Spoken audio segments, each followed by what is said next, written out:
for me, is the smell of communism, is the smell of Soviet Russia, Maoist China, North Korea, where not only do we not want to hear your view, but we're going to give you your view.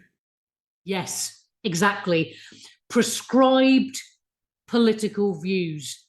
And you're absolutely right. Soviet, Maoist, a bit later on in the 60s, the French, Marcuse, all those intellectuals that Roger Scruton used to talk about, where they would, where it's basically out of the same playbook, which is the collectivization of thought, communitarianism, if you want to talk about it in Blairite terms, which is sort of cuddly communism. It really is cuddly communism, the Obama type way of thinking, and globalization. And this is, we're seeing it repackaged because for some reason human beings cannot, I said this to someone the other day on a podcast, they cannot look back at history and go, what could possibly go wrong? Well, you've got, bloody Soviet Russia, for Christ's sake, Stalin, responsible for 40 million, part even higher deaths. Stalin alone, let alone Hitler. So add Hitler and Stalin. So all part of that. Let's collectivize, put people into groups. Homogenize. Think of human beings as numbers, and it never ends well because you're an individual under God. You're an individual, and no man can take your freedoms away. That's my philosophy. Yeah, I've given this quite a bit of thought, and I wrote about it in one of my books. The reason why socialism and communism won't die as an idea. Yeah, tell me. And my thought really is, we've been designed to live in small tribes with an all-powerful tribal leader, where we will share everything: the hunt, the kill. We will share resources because everyone's related to each other. Everyone's cousins and brothers and sisters, and we will look after each other. And that works on a micro scale, 100 people living in a small tribe. And, 10,000 years ago, when tribes got too big, they would split into two tribes. Because what would happen is when tribes got too big, people were removed from the center where the power was. So, within 100 people, the leader of the tribe would know your name. When it gets to 500 people, the leader of the tribe would not know you anymore now. So they would split. So I think this is in our DNA. But when we ramp it up to a macro level, where it's a nation, it just doesn't work. But deep down inside our DNA is saying, this is how we should be living. But our DNA is wrong at such a large scale. And that's why it won't die as an idea. As an idea. Yeah, that is a good point. And I was thinking, what's interesting is that the idea of trading between tribes is something which is what I think is why capitalism works. I'm talking about free market now, not corporate capitalism. Is the idea that if I have something that you want to buy, like you found with your Adam and the Ant t-shirt, that you can trade with somebody as an individual. So there'll always be, to me, that is why we must keep the free market as much as possible, because to me, that's the essence of being an individual, is being able to say, well, I've got this, what have you got over there? Or should we do some business? But I agree that the tribal it's an interesting thing, that idea of just large numbers of people, and the fact that we all, of course, are, if the Good Samaritan, none of us want to cross over to the other side of the road when we see someone in trouble, and that's a good thing to have. That's a good instinct to have compassion. But it's also, you need to look after your own resources so you're able to cross the road, to be the Good Samaritan. There's no good like having nothing, and then when somebody's lying in the ditch going, well, I haven't got anything because I've given it all away. Oh, so how am I to help people? So that idea, I very much agree with we have to put our own oxygen mask on first before we help somebody else. Yeah, and for me, that's a type of personal responsibility. Yes, I need to look after me and my own first, and then I will look after my community, then I will look after my nation, and then I will look after my planet. That's the order. There's a famous, I think it's a Middle Eastern saying that says, "Me, my brother against my cousin, me, my cousin against the world." Yes. Which means I have a priority here about who I protect first. Absolutely, absolutely. I can't remember. Again, along a similar vein, I think somebody this was ages ago on Twitter put it in the order of like God, family, friends, home. So country. So in that, and if you think of that as like your little, almost like it's not so you're so rigid that everything is like, because obviously in life we know that's not entirely possible. But as long as we're aiming for that little thing in the back of our heads where we go, okay, that will help us, But you're right, the structure's gone totally. That list you just gave out then is the reason why they're always wanting to destroy the family. Yes, absolutely. The Marxists want to destroy the family because to them it's, well, and also they wanted to destroy God. Let's be honest. I mean, they've already done that. Yeah, they've already done that. Exactly. So once you do that, we see where it ends. You're exactly right, where, then the family's splintered. People, do you know something? And I'm sure, and I know you've spoken about this before. When people, when I was a kid and I used to sit around the table with my parents, me and my sister would be with my parents, maybe with another relative or friends. We were always at the dinner table, whether it was mostly dinner, to be honest, because my parents were out at work and then we didn't really see them at breakfast, but dinner time. And that's where you exchange ideas, isn't it? That's where, or say, how's your day been? Oh, are you doing okay at school? Oh, blah, blah. And that is a crime that now even friends of mine who I thought were fairly thought the way along our lines, I get sad when I think, well, but you're not using your dining table as, why is it there? You're not sitting down and going, right, we're going to sit down, have some, talk about the world and ideas. And that I think is a big thing that's happened. And it's those conversations over time is when, as a parent, you realise your daughter's extremely unhappy, or your son has gender issues, so they don't feel alone. And looking online, you're discussing it around the table over months and months and months, because you're saying to your daughter, why are you so sad all the time? And she then doesn't have to resort to cutting because she's got a parent to speak to. And that's why we're missing all these problems. Parents are missing all these problems because we're not talking to our children. What we think helps them is, I'll buy you the new iPhone, aren't I a good parent? Well, out of all the kids I've worked with who have been abused, the thing they tell you most of all they want is a hug. Yes. I worked with a 12-year-old girl in North Manchester who at 12 had 7 sexual boyfriends.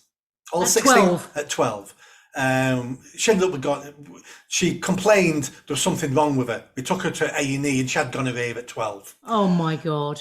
When we were talking to her, social services got involved and all that sort of stuff. We're not there to fix those problems. There's professionals to do that. But when we was talking to her and find out why she did what she did, she was basically saying, I just wanted to be loved. I wanted someone to love me. And I've learned off my mum that the way you get men to love you is you give them sex. And she learned that at 12 and was sexually active. And she looked 12. Jesus. And one of the local boys in the area told us, all you've got to do with her is tell her you love her and you can do anything you want to her. Oh my God. How sad is that? Because very poor sad. parenting, no father in the home, mum, constant boyfriends, every month a new boyfriend. She knows to give him sex, that's how she gets a boyfriend. And we're failing our own children. Yes, definitely. And failing, and as Jordan Peterson quite rightly says, failing a generation of young men as well, who, like you said, who don't have the father figure, the role model to say, this is how you respect a woman, respect girls. And it's just, it is very sad. And I hear your point that it goes way back, to the progressiveness of the 60s, when it was all like peace and love and harmony and all the rest of it, which obviously has its plus points, the peace idea, but it's kind of, it's sort of shrugging off the fact that having structure in the home, which then is actually doing a disservice to children, isn't it? Because you're kind of going, well, it doesn't really matter. It doesn't really matter whether we sit down at the dining table or, yeah, you just go and do what you want. And then, of course, children, that's the awful thing, is that then they have nobody to, as you said, to hug them, to look after them, which is tragic, absolutely tragic. And that's what tradition is all about. Tradition, I don't know who said this. It wasn't me, by the way. So I read this somewhere. Tradition is the solution to problems we forgot we had. And then we break that tradition, we get rid of that tradition, and we go, oh, look at all these problems. Well, that's what that tradition was solving from hundreds of thousands of years ago. Why do we think every culture, civilization, tribe, every single one of them has always valued the family structure? It's because they've all learned over millennia it's the most productive way to raise children and to live. And all of a sudden, in our day and age now, we're going, we know better. We have 19-year-old blue-haired university students going, I know better than all those amazing people who went before me. I know how to run this world. I know we need to do this. I know we need to do that because I know everything. It's like, you know nothing. These people 100 years ago, 1,000 years ago, were not animals. They were just as smart as we are now. They just didn't have iPhones. And some of them were amazing people. And we're nothing compared to the people we remember from the past. We're nobodies. Yes, I agree. And I was thinking, I was in Westminster Cathedral the other day, the one near Victoria in London. And I go in there because I live quite close. I go in there sometimes just to sit, just in silence and just have a little thought to myself. Even though I'm actually Russian Orthodox, but anyway, don't tell the Catholics. And it's lovely because it's peaceful. And I looked up and I thought, would we build this now? Who would do it? Who would take the time to make it so beautiful? And the answer is, sadly, I don't think we would. I don't think we would do it, even though they didn't have any of the technology that we do now back then. Well, that was going to be my follow-up question. Forget, would we build it? The question is, could we build it? Yes. Could we? Yeah. How would we design it on paper? How can you tell bricklayers what to do without a computer screen? How can you order it? I don't think we could do it without our modern technology. No, I think you're right. And that another saying, which I love, and I said this on Neil Oliver when I was with him earlier this year, and I said, progress is 50 steps forward and 100 steps back. And that's what we're seeing, is the fact that we go, oh, look, we're so advanced and everything. Are we? Have we, like you said, have we forgotten our what beauty is, as Scruton said, beauty, truth, goodness, morality, ethics. Those are the things that are far more important than an iPhone or a Mac or, big pharma. Those things we are priceless, actually. And I think because we've had the last 3-4 generations of people growing up in the West who have always seen their lives improve, it's now become an urban myth that life's always like this. Life always gets better. We seem to forget about the dark ages in Europe. We seem to forget that, the Arabs were the center of knowledge for 500 years, then the Greeks. And we don't look at Greece now and think center of knowledge. We don't look at Arabia and think the center of knowledge. We look now and go, they're slightly backwards, because civilizations grow and civilizations fall. And I don't know if we're about to fall or we're on our decline. Nobody ever knows. This could be a blip in our history, and it only seems bad because we're living through it. But I don't know if we're on the decline or not overall. But do you know what? Time will tell, and that's all we can do. Me and you need to do our bit, which we're doing. So when the history books are wrote, nobody will be saying, what did Nick and Abi do to fight this? Because we can say we did our bit. It may not have been enough. It may not have worked, but we were not found wanting when the neo-Marxists and the new communists all came to tear down our civilization, me and you were not found wanting.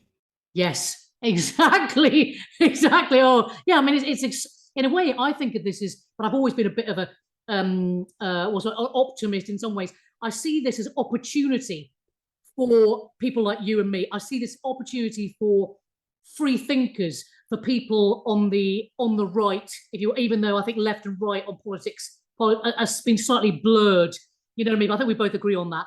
But the idea that, you know, that we go back to the structure of the, you know, the individual family unit, and looking after the next generation, looking after them and saying, go for it, be great, do great things, go and have families. I think that's where we end. I don't think we can beat that last sentence.